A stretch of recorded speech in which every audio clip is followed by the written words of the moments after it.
আত্মা আল্লাহ সুবহানাহু ওয়া তাআলা এই পৃথিবীতে আমরা যারা এখানে বসে আছি সকলের এই দেহটা এই পৃথিবীতে সৃষ্টি হয়েছে। পৃথিবীতে সৃষ্টি হয়েছে মানে মায়ের পেটে দেহ তৈরি হয়েছে, তারপরে আস্তে আস্তে সেটা বড় হয়েছে, বড় হয়ে আজকে আমরা এই অবস্থায় আছি। কিন্তু আমাদের ভিতরে যে আত্মা আছে ওটা কি পৃথিবীতে সৃষ্টি হয়েছে? ওটা কোথায় থেকে আসছে? আসমান থেকে আসছে। কোথায় থেকে?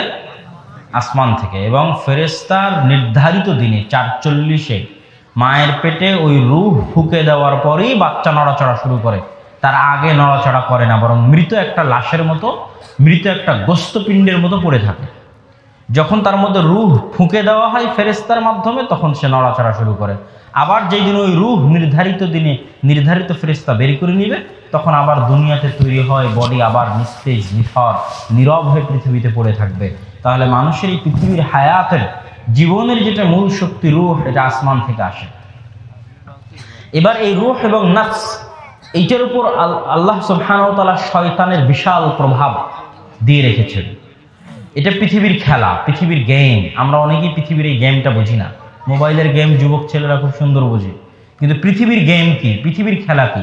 আল্লাহ সুবহানাহু ওয়া তাআলা এই সফটওয়্যারটা এইভাবেই সেট আপ করেছেন যে এইভাবে মানুষ পৃথিবীতে আসবে, এইভাবে রূহ ফুঁকে দেওয়া হবে, আর ওই যে শয়তান আগে থেকে সৃষ্টি করা আছে তাকে শক্তি দেওয়া আছে, প্রভাব দেওয়া আছে আমাদের অন্তরের উপর প্রভাব বিস্তার করার, আমাদেরকে প্রভাবিত করার, আমাদেরকে পথভ্রষ্ট করার।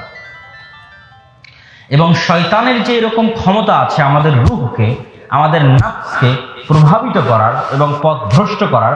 শয়তান কিন্তু আমাদের হাত পা এগুলো নিয়ে কোনো তার কাজ নাই, তার সকল কাজ হচ্ছে আমাদের নফস, আমাদের আত্মা, আমাদের রূহ নিয়ে। তার বহু দলিল আছে পবিত্র কোরআন এবং হাদিসে। রাসূলুল্লাহ সাল্লাল্লাহু আলাইহি ওয়াসাল্লাম বলছেন, মা মিন মাউলুদিন ইল্লা ইয়ামাসসুহু শাইতান। এমন কোন আদম সন্তান দুনিয়াতে জন্ম নেয় না যাকে শয়তান স্পর্শ করে না। আর শয়তান স্পর্শ করার কারণে হাত্তা ইস্তাহিল্লা সারিখা, ওই আদম সন্তান চিৎকার করে ওঠে, ইল্লা মারিয়াম ওয়া ইবনুহু ঈসা, তবে মারিয়াম এবং তার সন্তান ঈসাকে শয়তান স্পর্শ করেনি। তাছাড়া দুনিয়াতে আমরা যতজন এসেছি সবাইকে কে স্পর্শ করেছে? শয়তান স্পর্শ করেছে। এবং আরেকটা হাদিসে রাসূলুল্লাহ সাল্লাল্লাহু আলাইহি ওয়াসাল্লাম বলছেন, প্রত্যেক আদম সন্তানের কারিনান, দুইজন বন্ধু আছে, কারিনুম মিনাল মালায়েকা ওয়া কারিনুম মিনাশ শাইতান। একটা ফেরেশতা বন্ধু আর একটা শয়তান বন্ধু। শয়তান বন্ধু সবসময় অন্তরে ওয়াসওয়াসা দেয়, ইউওয়াসবিসু, অন্তরে ওয়াসওয়াসা দেয় খারাপ কাজের দিকে এগিয়ে যাওয়ার জন্য, আর ভালো কাজের জন্য উৎসাহ দেয় হচ্ছে ফেরেশতা। 24 ঘন্টা আমাদের সাথে শয়তান আছে। তাহলে শয়তান আমার আত্মায়, আমার নফসের উপর প্রভাব বিস্তার করছে। কিভাবে প্রভাব বিস্তার করছে? রাসূলুল্লাহ সাল্লাল্লাহু আলাইহি ওয়াসাল্লাম বলছেন যে ইয়াজরি মাজরাদ দাম, শয়তান মানুষের রক্ত কণিকার মধ্য দিয়ে চলাফেরা করতে পারে। কিসের মধ্যে দিয়ে চলাফেরা করতে পারে? প্রতিটি রক্ত নালীর মধ্যে দিয়ে শয়তান চলাফেরা করতে পারে। তাহলে কতটা প্রভাব আমাদের শরীরের উপর, আমাদের অন্তর, আমাদের আত্মার উপর শয়তানের আছে, এটা অকল্পনীয়। এবার আমাদের এই আত্মার উপর যেহেতু শয়তানের প্রভাব আছে, সুতরাং এটা পথভ্রষ্ট হবে। এবার এই গেমের লাস্ট পার্ট কি? আল্লাহ সুবহানাহু ওয়া তাআলা এই আত্মাকে পথভ্রষ্ট হওয়া থেকে বাঁচানোর জন্য প্রতি যুগে নবী রাসূল পাঠিয়েছেন। যাও, কিতাব নিয়ে যাও, নবী রাসূল যাও, হেদায়েতের বাণী নিয়ে যাও। মুহাম্মদ সাল্লাল্লাহু আলাইহি ওয়াসাল্লামের মতো অগণিত নবী রাসূল আগে চলে এসেছেন। তারা কি সৎ পথের দিকে আমাদের দাওয়াত দিবেন, যেন শয়তানের খপ্পর থেকে আমাদের বাঁচিয়ে জান্নাতের রাস্তায় নিয়ে যেতে পারেন। আর শয়তান চেষ্টা করবে আমাদেরকে কেমনে জাহান্নামে নিয়ে যাওয়া যায়। এবং শয়তান এই ওয়াদাবদ্ধ আল্লাহর কাছে যে আদমকে আপনি সিজদা করতে বলেছেন, ওই আদমের বংশধর যত বেশি পরিমাণে পারি, ওয়ালা উদিল্লান্নাহুম ওয়ালা উমান্নিয়ান্নাহুম, অবশ্যই প্রত্যেকটা আদম সন্তানকে পথভ্রষ্ট করব, এদের সবকে জাহান্নামে নিয়ে যাব। এটা শয়তানের ওয়াদা। এবার আল্লাহ নবী রাসূল আর কিতাব পাঠিয়ে বলছে, দেখো শয়তান তো সব মানুষকে জাহান্নামে নিয়ে গেল, দেখো তাদেরকে জান্নাতে বাঁচানোর ব্যবস্থা করো। এটা আল্লাহ সিস্টেম করে দিয়েছে। এবার ডিসিশন আমাদের যে আমরা শয়তানের অনুসারী হয়ে জাহান্নামে যাব না নবী রাসূলের অনুসারী হয়ে জান্নাতে যাব। কিন্তু এখানে আল্লাহ সুবহানাহু ওয়া তাআলা শয়তানের বিপরীতে আরেকটা ঘোষণা দিয়ে রেখেছে। শয়তান যেমন ঘোষণা দিয়েছে যে রাত দিন চেষ্টা করে আপনার সকল বান্দাকে চেষ্টা করবো জাহান্নামে নিয়ে যাওয়ার, তো আল্লাহ সুবহানাহু ওয়া তাআলা বিপরীত ঘোষণা দিয়ে রেখেছে, শয়তান তুমি রাত দিন চেষ্টা করে আমার বান্দাকে দিয়ে গুনাহ করাবা, আমার বান্দা যদি খালি বলে আস্তাগফিরুল্লাহ আল্লাযী লা ইলাহা ইল্লা হুয়াল হাইয়ুল কাইয়্যুম, আমি সাথে সাথে মাফ করে দেব। নাও কি করবা করো। আল্লাহু আকবার। এটা যে শয়তানের বিরুদ্ধে আল্লাহর চ্যালেঞ্জ। শয়তান সবকে নিয়ে যেতে চাচ্ছে জাহান্নামে, তো রাত দিন পরিশ্রম করছে। তো আল্লাহ বলছে তুমি রাত দিন পরিশ্রম করে যা করবা করো, আমার বান্দা যদি একবার আমার কাছে ক্ষমা চায়, আমি তোমার ওই চেষ্টার উপর পানি ফেলে দিয়ে ওই চেষ্টাকে ধূলিসাৎ করে দিয়ে আমার বান্দাকে ক্ষমা করে দেবো। তো কেমনে জাহান্নামে নিয়ে যাবা, যাও দেখি। কিন্তু বান্দাকে তো ক্ষমা চাইতে হবে। আল্লাহ সুবহানাহু ওয়া তাআলা শয়তানের বিরুদ্ধে চ্যালেঞ্জ করে ক্ষমার অপেক্ষায় বসে আছেন। এটা শয়তানের বিরুদ্ধে আল্লাহর চ্যালেঞ্জ, কিন্তু বান্দাকে তো ক্ষমা চাইতে হবে, উনি তার এমনি ক্ষমা করবেন না। তো এইটা হলো পৃথিবীর, আল্লাহ সুবহানাহু ওয়া তাআলা এই সিস্টেমে পৃথিবী চালাচ্ছে। তো এই পৃথিবীতে সবচেয়ে গুরুত্বপূর্ণ অংশ হচ্ছে এই নাফস, আমাদের আত্মা। এটার উপরেই শয়তানের প্রভাব। এটাই আল্লাহ সুবহানাহু ওয়া তাআলা নবী রাসূল পাঠিয়ে কেমনে তাকে সঠিক পথে আনা যায়, কেমনে প্রশিক্ষণ দেওয়া যায়, কেমনে তাজকিয়া করা যায়, এটাই তাজকিয়াতুন নাফস। দেখেন রাসূল সাল্লাল্লাহু আলাইহি ওয়াসাল্লামের প্রেরণ বিষয়ে আল্লাহ বলছেন, হুয়াল্লাযী বা'আসা ফিল উম্মিয়িনা রাসূলা, তিনি ওই আল্লাহ যিনি অশিক্ষিত মানুষদের মধ্যে, উম্মীদের মধ্যে রাসূলকে পাঠিয়েছেন। কেন? ইয়াতলু আলাইহিম আয়াতিহি, মুহাম্মদ সাল্লাল্লাহু আলাইহি ওয়াসাল্লাম তাদের মধ্যে আল্লাহর কিতাব পড়ে শোনাবে। ওয়া ইউযাক্কিহিম, আর তাদের এই আত্মা যেটার উপর শয়তানের বিশাল প্রভাব আছে, এই আত্মাকে পরিশুদ্ধ করবে। ওয়া ইউআল্লিমুহুমুল কিতাবা ওয়াল হিকমাহ, এবং আত্মাকে পরিশুদ্ধ করার পর তাদেরকে শিক্ষা দিবে দ্বীন এবং হিকমা। তাহলে এখানে গুরুত্বপূর্ণ একটা দায়িত্ব নবীর কি? শয়তান আমাদের আত্মাকে পথভ্রষ্ট করার চেষ্টা করবে, আর নবী তাজকিয়াতুন নাফস, আমাদের আত্মাকে কেমনে পরিশুদ্ধ করা যায়, কেমনে প্রশিক্ষিত করা যায় হকের পথে, দ্বীনের পথে, তার জন্য আপ্রাণ চেষ্টা করবে। তাহলে আত্মাটাই হচ্ছে সকল কিছুর মূল। এই জন্য রাসূল সাল্লাল্লাহু আলাইহি সাল্লাম বলেছেন যে এই আত্মার হচ্ছে জাওয়ারিহ হচ্ছে সেনাবাহিনী, আর এ হচ্ছে লিডার। হাত পা, তারপরে হচ্ছে চক্ষু, নাক, কান, সব হচ্ছে সেনাবাহিনী। সেনাবাহিনীর লিডার কে? আত্মা। এ যা অর্ডার করবে এরা তা শুনবে। এই আত্মা যদি অর্ডার করে ওটা ধরবে, যদি বলে এটা দেখিস না, দেখবে না, যদি বলে এটা দেখ, তাহলে কাকে আগে বিশুদ্ধ করতে হবে? আত্মাকে আগে বিশুদ্ধ করতে হবে। এই আত্মার বিশুদ্ধতার উপর ইসলামের সবকিছু নির্ভর করে। তার জন্য কয়েকটি আয়াত আপনাদের সামনে পাঠ করি। রাসূল আল্লাহ সুবহানাহু ওয়া তাআলা পবিত্র কোরআন মাজিদে বলছেন, আলাম তারা ইলাল্লাযীনা ইউযাক্কুনা আনফুসাহুম বালিল্লাহু ইউযাক্কি মান ইয়াশা ওয়া লা ইউযলামুনা ফাতিলা ক্বাদ আফলাহা মান যাক্কাহা ওয়া ক্বাদ খাবা মান দাসসাহা। ওই ব্যক্তি সফল কাম হয়ে গেছে যে ব্যক্তি নিজের আত্মাকে পরিশুদ্ধ করে ফেলেছে। আল্লাহু আকবার। তিনি আরো বলেছেন, ক্বাদ আফলাহা মান তাযাক্কা, ওই ব্যক্তি সফল কাম হয়ে গেছে যেই ব্যক্তি নিজের আত্মাকে পরিশুদ্ধ করেছে। এইভাবে আল্লাহ সুবহানাহু ওয়া তাআলা পবিত্র কোরআন মাজিদের অসংখ্য অগণিত আয়াতে সফলতার মানদণ্ড নির্ধারণ করেছেন আত্মার পরিশুদ্ধতার উপর।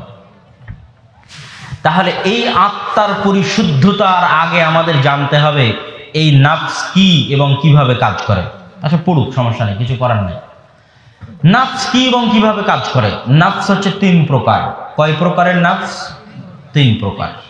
এক প্রকারের নাফস হচ্ছে নাফসে মুতমাইন্নাহ, যেই নাফস প্রশান্ত তথা এত বেশি পরিমাণে আল্লাহ সুবহানাহু ওয়া তাআলার আনুগত্য করে যে এত অনুগত নাফস, যেই নাফস আল্লাহ সুবহানাহু ওয়া তাআলার অবাধ্যতার কথা কল্পনাও করতে পারে না।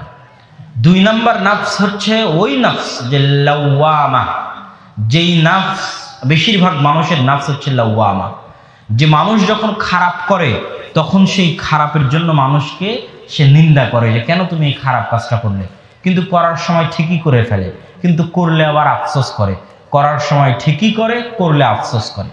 আর একটা হচ্ছে নাফসে আম্মারাহ, মুতমাইন্নার সরাসরি বিপরীত আম্মারাহ। মুতমাইন্না যেমন খারাপের কথা কল্পনা করতে পারে না, আম্মারা তেমন ভালোর কথা কল্পনা করতে পারে না। আর নাফস এমনভাবে খাতামাল্লাহু আলা কুলুবিহিম, তাদের অন্তরের উপর এমনভাবে মোহর হয়ে গেছে যে গুনাহেই তার কাজ, শয়তানের ইবাদতই তার কাজ। ভালোর কথা তার কল্পনাতেও আসে না, তার মাথাতেও আসে না, তার ব্রেনেও আসে না। 24 ঘন্টা তার অন্তর শুধু খারাপের উপরেই চলে, খারাপের দিক নির্দেশনায় দেয়, এবং সেও খারাপ করতে করতে এমন অভ্যস্ত হয়ে গেছে যে তার অন্তরটা কি হয়ে গেছে? কলুষিত হয়ে গেছে। রাসূলুল্লাহ সাল্লাল্লাহু আলাইহি ওয়াসাল্লাম বলছেন, এই আত্মা সফেদ সাদা। কিন্তু যখন মানুষ একটা একটা করে গুনাহ করে তখন এই আত্মার উপর একটা একটা করে দাগ পড়ে, কালো দাগ। পড়তে পড়তে পড়তে পড়তে যদি তওবা না করে, চোখের পানি না ফেলে, আফসোস না করে, তাহলে খাতামাল্লাহু আলা কুলুবিহিম, ওই আত্মা একদম কালো কলুষিত হয়ে যায়। যে আত্মার উপর সম্পূর্ণরূপে মোহর মারা হয়ে যায়, তখন ওই আত্মার সৎপথ খুঁজেই পায় না। গুনাহের উপরেই জন্ম, গুনাহের উপরেই মৃত্যু। গুনাহ করতে করতে পৃথিবী থেকে বিদায়। কেন? সে সৎ পথে ফিরে আসার মতো সুযোগই তৈরি করতে পারেনি। এত বেশি পরিমাণে গুনাহ করেছে এবং গুনাহ থেকে তওবাও করেনি। এটা হচ্ছে ভয়ঙ্কর। আর এই আত্মার উপর যখন আমরা গুনাহ করি তখন আমরা জুলুম করি। রব্বানা যালামনা আনফুসানা ওয়া ইল্লাম তাগফির লানা ওয়া তারহামনা লানাকুনান্না মিনাল খাসিরিন। আল্লাহুম্মা ইন্নী যালামতু নাফসি, হে আল্লাহ আমি আমার আত্মার উপর জুলুম করেছি। তাহলে প্রত্যেকটা গুনাহ আত্মার উপর জুলুম, আত্মার উপর অত্যাচার। কেন? এই আত্মা যেহেতু আল্লাহ সুবহানাহু ওয়া তাআলার পক্ষ থেকে এসেছে, সে যেহেতু রূহের জগতে আল্লাহ সুবহানাহু ওয়া তাআলা স্বীকৃতি দিয়েছে, এই জন্য যখন জোরপূর্বক শয়তানের প্ররোচনায় করে গুনাহ করা হয় তখন আত্মা কষ্ট পায়। আত্মার এই কষ্টটা কোথায় ফুটে উঠবে? এই যে আত্মার কষ্ট কেন বুঝতে পারেন না? আত্মার কষ্ট বুঝতে না পারার পিছনে সবচেয়ে বড় কারণ হচ্ছে আত্মার কষ্ট বুঝতে পারবেন না কেন? এমনভাবে আপনাকে মোবাইলের বিনোদন, পৃথিবীর টাকার নেশা, জুয়া, খেল তামাশা, বিশ্বকাপ, ফেসবুক, ইউটিউব, টুইটার এমনভাবে ব্যস্ত রেখেছে যে আপনার মৃত্যুর কথাও স্মরণ হবে না। একাকী যে একটু আত্মাকে সময় দিবেন সেই সময়টাও তো নাই। আত্মার কষ্ট বুঝতে হলে তো একাকী হতে হবে। হয় মোবাইলের সাথে আছেন, না হয় বন্ধুর সাথে আছেন, না হয় টাকার সাথে আছেন, না হয় দোকানের সাথে আছেন, না হয় কৃষিকাজের সাথে আছেন, কোথাও না কোথাও আছেন। কোনো সময় একাকী আত্মার কথা, কেন পৃথিবীতে এসেছেন, কখন যাবেন, কি অবস্থা হবে, এটা কোনো সময় কল্পনা করেননি। যদি কোনোদিন আপনি একাকী কল্পনা করেন, অটোমেটিক আপনার চোখ দিয়ে পানি বের হবে। ওটাই হচ্ছে আত্মার কষ্ট। তখনই আপনি বলবেন রব্বানা যালামনা আনফুসানা, হে আল্লাহ গুনাহ করে তো আত্মার উপর অত্যাচার করেছি, আপনি ক্ষমা করে দিন। তাহলে সম্মানিত উপস্থিতি, আত্মার এই প্রকার ভেদ যে নফসে মুতমাইন্নাহ কিভাবে আমরা হতে পারবো, কেমনে নফসে মুতমাইন্নাহ হব? আমাদের নফসে মুতমাইন্নাহ হলেই জান্নাতে যেতে পারবো। ইয়া আইয়াতুহান নাফসুল মুতমাইন্নাহ ইরজিই ইলা রাব্বিকা রাদিয়াতাম মারদিয়াহ।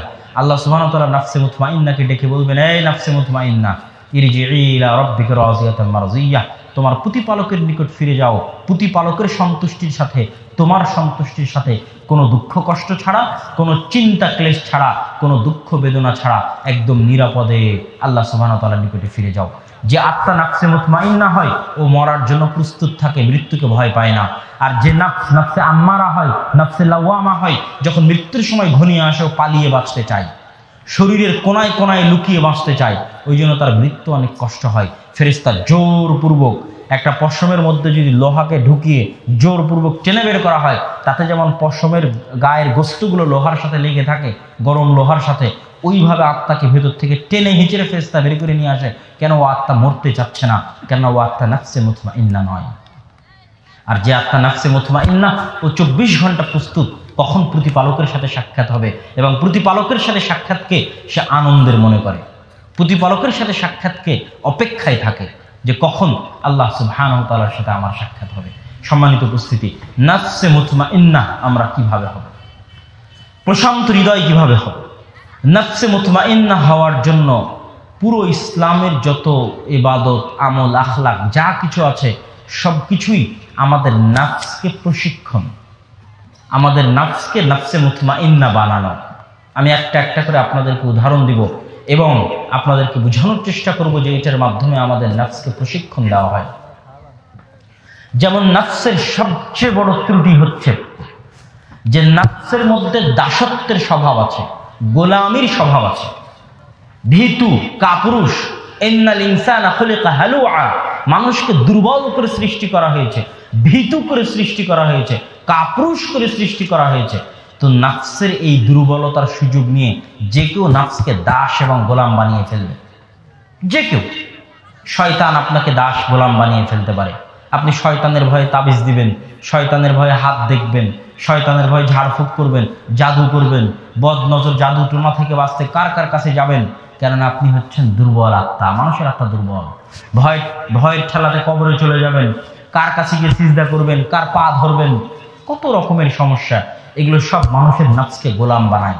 এই জন্য প্রথম নাফসকে গোলামি থেকে মুক্তি দেওয়ার জন্য তাওহীদের প্রয়োজন, শিরক মুক্ত আত্মার প্রয়োজন, কালিমা লা ইলাহা ইল্লাল্লাহর অর্থ বুঝেছে এমন আত্মার প্রয়োজন। যে আত্মা একবার কালিমা লা ইলাহা ইল্লাল্লাহর অর্থ বুঝেছে ও পৃথিবীর সকল দাসত্ব থেকে উপরে উঠে গেছে। পৃথিবীর নারী, গাড়ি, বাড়ি, টাকা পয়সা, ধন দৌলত, মানুষ, জিন, শয়তান, ভয়, ভীতি, শক্তিশালী, বাবা, অলিয়া উলিয়া, পীর, মূর্তি, সকল কিছুর ভয় ভীতি থেকে, ভীত সন্ত্রস্ত থেকে, দাসত্ব থেকে অনেক উপরে উঠে গেছে। কেননা সে কিসের অর্থ জানে? লা ইলাহা ইল্লাল্লাহ। এটা তার আত্মাকে মুক্তি দিয়েছে। কি থেকে মুক্তি দিয়েছে বলেন? কথা বলতে হবে। কি থেকে? দাসত্ব থেকে। আপনারা সবাই কোনো না কোনো কিছুর দাস, নিজের অজান্তে দাস। আপনাকে যদি বলি যে এই চাকরি হারাম, সুদের চাকরি ছাড়তে হবে, আপনি বলবেন যদি চাকরি ছাড়ি খাবো কেমনে? তাহলে আপনি ভীতু কাপুরুষ কিসের গোলাম বলেন তো? টাকার গোলাম। মানে স্বাধীন মতো একটা সিদ্ধান্ত নেওয়ার আপনার সুযোগ নেই পৃথিবীতে। স্বাধীন মতো একটা ডিসিশন নেবেন সেটার সুযোগ নেই, যে চাকরি করবো না করবো না, এই সুযোগ আপনার নেই। কেন? আপনি হচ্ছেন টাকার গোলাম। এরকম পৃথিবীর প্রতিটা মানুষ কেউ ক্ষমতার গোলাম। ক্ষমতা ছাড়লে যদি এটা হয়, ক্ষমতা ছাড়লে যদি এটা হয়, তো ও যে নিজে ক্ষমতার গোলাম এটা বুঝে না। কিন্তু রাসূল সাল্লাল্লাহু আলাইহি ওয়াসাল্লাম আবু বকর, ওমর, ওসমান, আলীকে এমনভাবে তৈরি করেছিলেন যারা পৃথিবীর সকল গোলামির ঊর্ধ্বে উঠে গেছিল। আবু বকর রাদিয়াল্লাহু তাআলা হাজারবার ক্ষমতা ছাড়তে রাজি, কিন্তু ইসলামের কোনো বিধানের সাথে কম্প্রোমাইজ করতে রাজি নয়। এর নাম হচ্ছে আবু বকর রাদিয়াল্লাহু তাআলা। কেন? উনি গোলামির ঊর্ধ্বে, উনি তো ক্ষমতার গোলাম নয়। যে আল্লাহ আমাকে ক্ষমতায় বসিয়েছে, ওই আল্লাহর হুকুমের সাথে গাদ্দারি করে ক্ষমতায় থাকতে আমি রাজি নই। এটাই তো গোলামির ঊর্ধ্বে ওঠা, দাসত্বের ঊর্ধ্বে ওঠা। তাহলে আমাদের আত্মাকে গোলামি থেকে মুক্তি দেয় তাওহীদ, শিরক মুক্ত জীবনযাপন। এবার আসেন পরের পর্বে। সালাত। সালাত মানুষের আত্মার সবচেয়ে বড় প্রশিক্ষণ। সালাতের মাধ্যমে মানুষের আত্মা সবচাইতে বেশি প্রশিক্ষিত হয়। এর চাইতে বড় প্রশিক্ষণ পৃথিবীতে। সেই দিনও সিরাজগঞ্জে একটা প্রোগ্রাম শেষ করে গেলাম, একটা যুবক বলতেছে যে আমি জেনার মতো ভয়ঙ্কর অপরাধে জড়িত, আমি কি করলে এই অপরাধ থেকে মুক্তি পেতে পারি? আমি তাকে সুন্দর করে বুঝিয়ে বললাম, আপনাদেরকেও বলতেছি যে আপনার কিচ্ছু করার দরকার নাই, টানা 40 দিন 5 ওয়াক্ত সালাত জামাতের সাথে আদায় করতে হবে। এই চ্যালেঞ্জ আপনাকে একবারের জন্য হলো পাশ করতে হবে। তো বলে এর মধ্যে যদি আমার অন্য কিছু থাকে, আমার কোনো আপত্তি নেই। আপনার থাকতে পারে, আপনি বিড়ি সিগারেট খাচ্ছেন, যদি তওবা না করতে পারেন, নেশা থেকে মুক্ত না হতে পারেন, থাকতে পারে আপনি বিড়ি সিগারেট খেচ্ছেন, কি করবো আমি? আপনার হয়তো মেয়ের সাথে সম্পর্ক আছে, কি করব? কিন্তু আপনার সকল কিছু থাকার পরেও অন্তত নিম্ন পক্ষে কয়দিন? শেষ পর্যন্ত বলেন কয়দিন? 40 দিন। কয় ওয়াক্ত সালাত? 5 ওয়াক্ত সালাত। কিভাবে আদায় করতে হবে? জামাতের প্রথম তাকবীর, তাকবীরে তাহরিমার সাথে। আজকে শুরু করলেন, 5 দিন চলার পরে নষ্ট হয়ে গেছে, তাহলে আবার শুরু করতে হবে। বুঝতে পারেননি? আবার 40 দিন, আবার পূরণ করতে পারেননি, আবার শুরু করতে হবে 40 দিন। কেন? এক ওয়াক্ত সালাত আদায় করতে যাওয়ার পিছনে, জামাতে যাওয়ার পিছনে শয়তানের বাধা দেওয়ার অসংখ্য মাধ্যম আছে। আমাদের সবচেয়ে বড় শত্রুকে ইন্না শাইতানা লাকুম আদুউম মুবিন, বক্তব্যের শুরুতেই বলেছি, এটা গেম। আমাদের সবচেয়ে বড় শত্রু শয়তান। এখন শয়তান তো আমাকে দুনিয়ার সব খারাপ কাজ চাপিয়ে দিয়েছে। এখন দুনিয়ার সব খারাপ কাজ থেকে বাঁচতে হলে আমার আত্মাকে আগে কিছু করার মাধ্যমে প্রশিক্ষণ দিতে হবে। বিরত থাকা পরে, খারাপ কাজ থেকে বিরত থাকা পরে আগে কিছু করার মাধ্যমে আত্মাকে কি দিতে হবে? কথা বলেন না কেন? কি দিতে হবে? প্রশিক্ষণ দিতে হবে। আমার আত্মা তো প্রশিক্ষণই পাইনি। ওই জন্য শয়তান যেটা বলে সেটাই শোনে। শয়তান বলে এখন এটা করতো ওইটা, এটা করতো ওইটা। আমার আত্মা তো অলস, ওর তো কোনো কাজ নাই। আর অলস মস্তিষ্ক শয়তানের কারখানা। যেহেতু ওর কোনো কাজ নাই, তো শয়তানকে যেটা বলে সেটাই শুনবে। তাহলে বিরত থাকা পরে আগে কি করতে হবে? কাজ করতে হবে। কি করতে হবে? কাজ করতে হবে। এবং এই কাজটা হবে শয়তানের বিরুদ্ধে। কার বিরুদ্ধে? শয়তানের বিরুদ্ধে। এবার যখন 1 ওয়াক্ত সালাত আপনি জামাতে আদায় করতে হবেন কাল ফজরে, তখন কত বাধা শয়তান তৈরি করবে। শীত, ঠান্ডা পানি, এই কাজ ওই কাজ, আর একটু পরে যাই, আজকে থেকে না হয় আগামীকাল থেকে শুরু করি। এগুলো সব কার দেওয়া বাধা? শয়তানের দেওয়া বাধা। আপনি যদি বাধা অতিক্রম করতে না পারেন, কোনোদিন গুনাহ থেকে বিরতও থাকতে পারবেন না, কোনোদিন জাহান্নামের আগুন থেকে বাঁচারও সুযোগ অর্জন করতে পারবেন না। এই জন্য গুনাহ থেকে বিরত থাকার চেষ্টা পরে কাজ করে শয়তানকে প্রশিক্ষণ দিতে, অন্তরকে প্রশিক্ষণ দিতে হবে আগে। সেই কাজের প্রথম কাজ টানা 40 দিন 5 ওয়াক্ত সালাত জামাতে আদায় করার চ্যালেঞ্জ।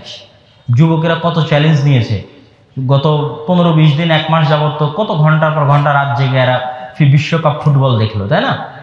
কত এদের ধৈর্য। তো না, তোমাদেরকে একটা চ্যালেঞ্জ দিলাম, বেশি তো আর না, 40 দিন 5 ওয়াক্ত সালাত জামাতে আদায় করতে হবে, আল্লাহর দেওয়া চ্যালেঞ্জ। কেমন তোমার সাহস, কেমন তোমার শক্তি, কেমন তোমার সামর্থ্য, করো দেখি, করো, পারো কিনা। দুনিয়াতে তো সবকিছু করে উল্টে দিয়েছো, 5 ওয়াক্ত সালাত 40 দিন জামাতে আদায় করতে হবে। এর ফলে কি হবে? এর ফলে 4-5-20 200 ওয়াক্ত সালাত যখন কেউ জামাতে আদায় করবে, তখন সে 200টা তৃতীয় বিশ্বযুদ্ধে শয়তানকে পরাজিত করলো।